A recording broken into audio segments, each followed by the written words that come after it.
வணக்கம். இதை பாருங்கள், நம்ம எலிக்கு இயற்கை உரம் மாற வந்துக்கிறோம் பாருங்கள். இதுதான் இயற்கை உரம். எந்த அளவுக்கு அனல் போகுது பாருங்கள். நம்ம சொன்ன இயற்கை உரம் இதுதான். இப்போ இது போல் யாருமே கொட்டி பயிர் வைக்க மாட்டாங்க.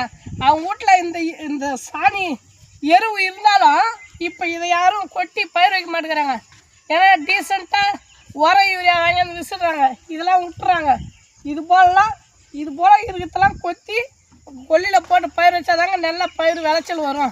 அதை விட்டுட்டு உரம் யூரியா அதாவது நீட்டாக பயிர் வச்சா ஒன்றும் வேலையாகாதுங்க. இயற்கை உரம் நம்ம இருக்கின்ற இயற்கை உரம் இதுதான்.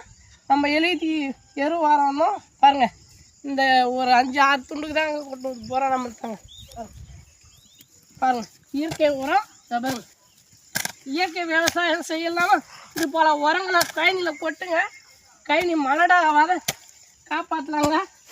ஏதோ நமக்கு தெரிஞ்ச விஷயங்கள் நம்ம போடுற வீடியோக்கள் இயற்கை விவசாயம் சார்ந்தும் சமூகம் சார்ந்தும் இருக்கும். உங்களுக்கு பிடிச்சிருந்தா நம்பூர் நாயகன் யூடியூப் சேனலை சப்ஸ்கிரைப் பண்ணுங்கள்.